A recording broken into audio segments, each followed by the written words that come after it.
राधे दोस्तों, कैसे हैं आप सब लोग। आई होप आप सभी लोग बहुत अच्छे हैं। फ्रेंड्स, देवशयनी एकादशी की आप सभी को ढेर सारी शुभकामनाएं। फ्रेंड्स, देवशयनी एकादशी की जो व्रत कथा है वो आज मैं आपके साथ वर्णन करने वाली हूं, तो वीडियो में लास्ट तक बने रहें। ब्रह्म वैवर्त पुराण में देवशयनी एकादशी का व्रत के महत्व का वर्णन किया गया है। इसे कहते हैं कि इस व्रत को करने वाले व्यक्ति की समस्त मनोकामनाएं पूर्ण हो जाती हैं। ये व्रत हर साल आषाढ़ मास के शुक्ल पक्ष की एकादशी को रखा जाता है, इसलिए इसे आषाढ़ एकादशी भी कहते हैं। इस एकादशी में चतुर्मास भी शुरू हो जाता है। मान्यता है कि इस दौरान भगवान विष्णु क्षीर सागर में शयन करने चले जाते हैं, फिर 4 महीने बाद देवउठनी एकादशी पर जागते हैं। तो फ्रेंड्स, जब इस दौरान भगवान शिव शंकर पृथ्वी का पालन पोषण करते हैं। ये तो था इसका महत्व देवशयनी एकादशी का।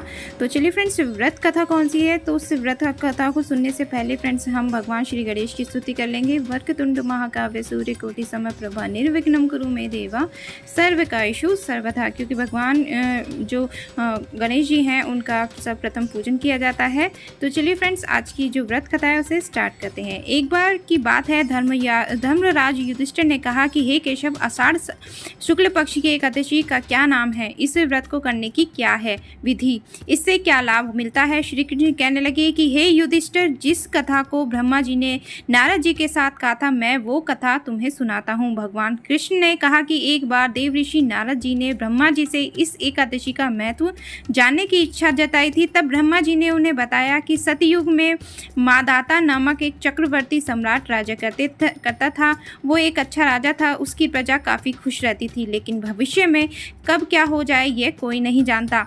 अतः राजा भी इस बात से अनभिज्ञ थे और उनके राज्य में भयंकर अकाल पड़ने वाला है।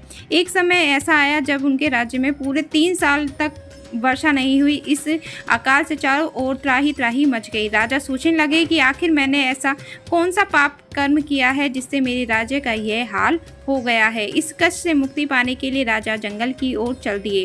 जंगल में विचरण करते करते राजा ब्रह्मा जी के पुत्र अंगिरा ऋषि के आश्रम पहुंचे और उन्हें अपना कष्ट बताया। राजा की परेशानी सुनकर महर्षि अंगिरा ने कहा कि हे राजन, ब्राह्मण के अतिरिक्त किसी अन्य को तप करने का अधिकार नहीं है, जबकि आपके राज्य में एक शूद्र तपस्या कर रहा है। इस वजह से आपके राज्य में वर्षा नहीं हो रही है। जब तक वह शूद्र काल को प्राप्त नहीं होगा तब तक वह आपकी परेशानी का अंत नहीं होगा। दुर्भिक्ष की शांति उसे मारने से ही संभव है। इस पर राजा कहने लगा कि मैं उस निरपराध तपस्या करने वाले शूद्र को कैसे मार सकता हूँ। आप कृपया करके इस दोष से छूटने का कोई दूसरा रास्ता बताएं। तब ऋषि कहने लगे कि हे राजन, यदि तुम्हें अन्य उपाय जानना चाहते हो तो ध्यान से सुनो। महर्षि अंगिरा ने बताया कि आषाढ़ महीने के शुक्ल पक्ष की एकादशी को व्रत करो, इस व्रत के प्रभाव से अवश्य वर्षा होगी। राजा ने महर्षि के बताए अनुसार पद्म एकादशी को विधि पूर्वक व्रत किया। व्रत के प्रभाव से उनके राज्य में वर्षा हुई और पूरे राज्य धन धान्य से परिपूर्ण हो गया। अतः इस मास की एकादशी का व्रत हर मनुष्य को करना चाहिए। कहते हैं कि जो व्यक्ति इस कथा को पढ़ता है और सुनता है, उस व्यक्ति के सभी पाप नष्ट हो जाते हैं। तो फ्रेंड्स, ये थी आज की व्रत कथा। फ्रेंड्स, इस जो ये देवशयनी एकादशी है फ्रेंड्स, इसको हम कई नामों से जानते हैं। तो फ्रेंड्स, इसको देवशयनी एकादशी को महा एकादशी, थोली एकादशी, हरिदेवशयनी, पद्मनाभाशयनी और प्रबोधनी एकादशी भी कहा जाता है। इस दिन व्रत रखने वाले भक्तों को इस एकादशी की कथा ज़रूर पढ़नी चाहिए।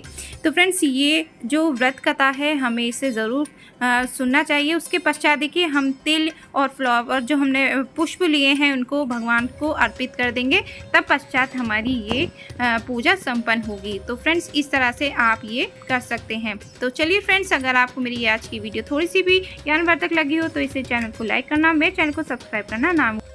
कमेंट बॉक्स में मुझे ओम नमो नारायणा का ज़रूर लिखें। तो चलिए फ्रेंड्स, मिलते हैं अपनी एक और नई वीडियो के साथ। तब तक के लिए राधे राधे।